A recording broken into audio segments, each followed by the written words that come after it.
एक ये महसूस करेगा तो मैं तो थर्ड क्वालिटी का बच्चा हूं और मैं एक एग्जाम क्वालिफाई कर सकता हूं या नहीं कर सकता हूं, वो अलग विषय है। लेकिन कोचिंग सेंटरों का ऐसा रवैया रहेगा तो निश्चित तौर पर वो बच्चा एग्जाम देने से पहले ही अपना आत्मविश्वास खो बैठेगा और वो कंपटीशन एग्जाम फाइट नहीं कर पाएगा। शिक्षा की बात कर रहे हैं हम,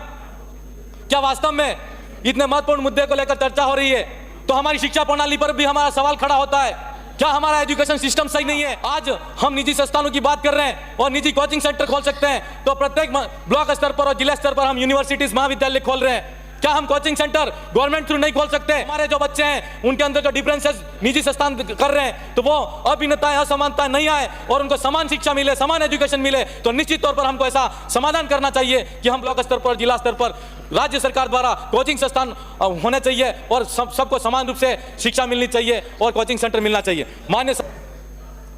माननीय सभापति महोदय, मुझे राजस्थान कोचिंग सेंटर नियंत्रण विनियम विधेयक 2025 पर बोलने का मौका दिया, इसके लिए मैं आपको बहुत बहुत धन्यवाद देता हूं। मेरी बात शुरू करने से पहले मैं 2 लाइन में मेरी बात को शुरू करूंगा। कोचिंग का कारोबार हर कोने में छा सा गया है, कोचिंग का कारोबार हर कोने में छा सा गया है, विद्या का मूल उद्देश्य कहीं खो सा गया है। माननीय सभापति महोदय, हम आज के इस वक्त के अंदर राजस्थान के कोचिंग सेंटरों को लेकर और हमारी आने वाली पीढ़ी और जनरेशन की शिक्षा को लेकर चर्चा कर रहे हैं। मैं इस अवसर पर कहना चाहूंगा कि आज राजस्थान राज्य के अंदर या देश के अंदर जितने भी कंपटीशन के एग्जाम होते हैं उन एग्जाम को 90% कोचिंग सेंटर चलाते हैं। आज अगर वर्तमान के अंदर हम बच्चों के भविष्य को लेकर और शिक्षा को लेकर चर्चा कर रहे हैं, मैं सदन के हाँ पक्ष और ना पक्ष दोनों की बातों को सुन रहा हूं। जहां तक मैंने पाया और हमको लगता है कि यह पक्ष विपक्ष का मामला नहीं है, आज हमारे छात्र हित और युवा के आत्मसम्मान की बात है और इसके हित को ध्यान में रखते हुए हमको इस बिल पर सोचना चाहिए। माननीय सभापति महोदय, आज हम जिस कोचिंग सेंटर की बात करते हैं, राजस्थान स्तर तक देखें, जयपुर और हम जैसे सीकर, कोटा को बड़ा हब मानकर राजस्थान के कई क्षेत्र से लोग यहाँ पर कोचिंग सेंटरों के अंदर आकर अपना अध्ययन अध्यापन करते हैं और संस्थानों के अंदर एडमिशन लेते हैं। लेकिन इस बिल के अंदर मैं ये उप मुख्यमंत्री जी से कहना चाहूँगा और पूछना चाहूँगा कि यहाँ पर कोचिंग सेंटर होते हैं, बड़े बड़े मोटे तौर पर फीस तो लेते हैं लेकिन उनको सही बच्चों को अध्ययन अध्यापन नहीं कराते हैं।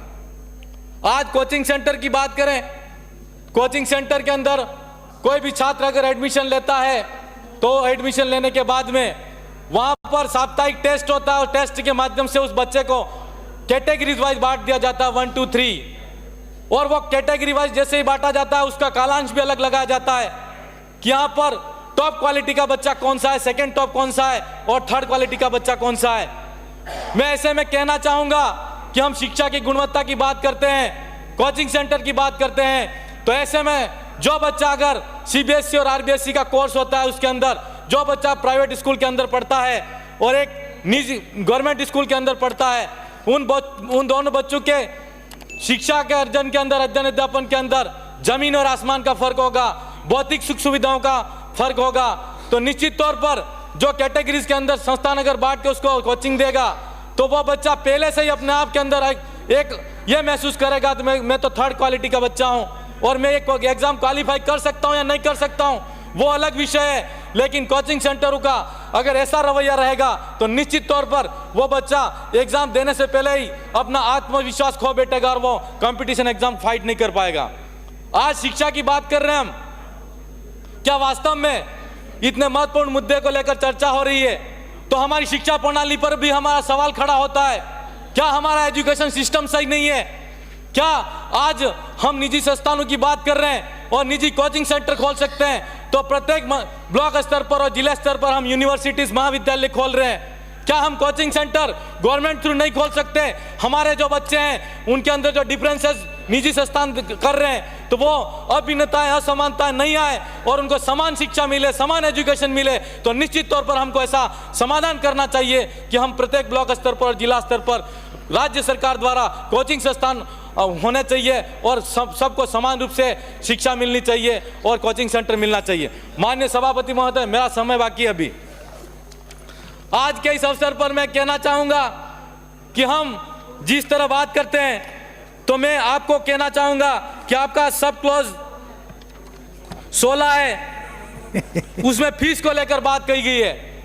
तो फीस को लेकर जो कोचिंग संस्थान होते हैं वो पहले से डिसाइड ये करते हैं कि अगर उस कोचिंग संस्थान के अंदर एडमिशन लेने के बाद में बच्चा महीने 2 महीने अगर रहता है, इसके बाद में चला जाता है, तो उससे दूसरा जो बच्चा आता है उसको पहले से प्रलोभन दिया जाता है कि हमारी सीट खाली है, हम तुमको आधी फीस में ले लेंगे। उस बिल के अंदर ऐसा कोई प्रावधान नहीं है कि वह संस्थान जिस बच्चे को अगर एडमिशन देता है तो उसको फीस पुनः पूरी लौटानी चाहिए, ऐसा कोई प्रावधान नहीं किया गया है। मैं इस अवसर पर कहना चाहूंगा कि इस बिल के अंदर थोड़ी सख्ती होनी चाहिए। यहाँ पर जिस तरीके से निजी शिक्षण संस्थानों को संरक्षण देने का काम किया जा रहा है, तो मैं इस अवसर पर चाहूंगा उप मुख्यमंत्री जी से कि इस बिल को वापस प्रवर समिति में भेजना चाहिए और पुनर्विचार के लिए एक बार फिर से आपको सोचना चाहिए। मैं माननीय सभापति महोदय आपके माध्यम से कहना चाहूंगा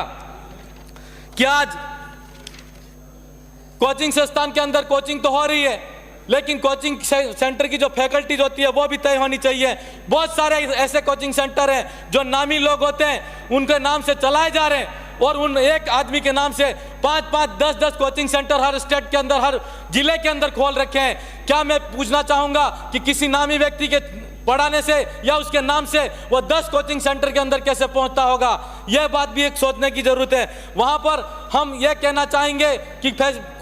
कोचिंग सेंटर के अंदर एक कैरियर गाइड काउंसलर भी होना चाहिए ताकि बच्चे के भविष्य का निर्माण किया जा सके और वो उसको गाइड कर सके। निजी संस्थान के अंदर सारे कर्मचारी हम देखते हैं, आज का तो कल हम गवर्नमेंट कर्मचारी भी पढ़ाने के लिए जाते हैं और मोटे तौर पर फीस लेते हैं। क्या सरकार अपने तरीके से कोचिंग सेंटर को नहीं चला सकती? क्या सरकार जिले और ब्लॉक स्तर पर कोचिंग सेंटर की नहीं खोल सकती? यह मैं माननीय उप मुख्यमंत्री जी से कहना चाहूँगा। और इस अवसर पर यह भी कहना चाहूँगा कि हमारे वहाँ पर हम देखते हैं कि 10वीं और 12वीं के अंदर जो बच्चे पढ़ते हैं उनको हम देखते हैं तो साइंस की जो फैकल्टीज होती है उसके अंदर क्रैश कोर्स कराया जाता है। तो वो जो 10वीं और 12वीं के जो बच्चे होते हैं, जब तक 10वीं पास नहीं करता है और 11वीं और 12वीं के अंदर जो साइंस के अंदर जो बच्चा अगर पास नहीं कर पाता है, तब तक उसको क्रैश कोर्स के लिए परमिशन नहीं होनी चाहिए, ताकि वो आगे जाके परिवार के दबाव में नहीं आ सके, कोचिंग सेंटर का जो वजन है वो भी नहीं ले सकता है। और अगर वो क्रैश कोर्स करेगा तो निश्चित तौर पर वो डिप्रेशन और तनाव के माध्यम तनाव महसूस करके वो आत्महत्या करने जैसा प्रयास करेगा। मैं इस अवसर पर यही कहना चाहूँगा, मैं माननीय सभापति महोदय मेरी 2 लाइन कह के, मेरी जमीन बिक चुकी है, माँ के जेवर गिरवे हैं, भाई का मकान और छोटी का ब्याह बाकी है, पास अब खुला आसमान है, पिता का ईमान बाकी है, अब मेरा आखिरी इम्तिहान बाकी है। माननीय सभापति, मुझे आपसे हमने बोलने का अवसर दिया उसके लिए बहुत बहुत धन्यवाद। जोहार।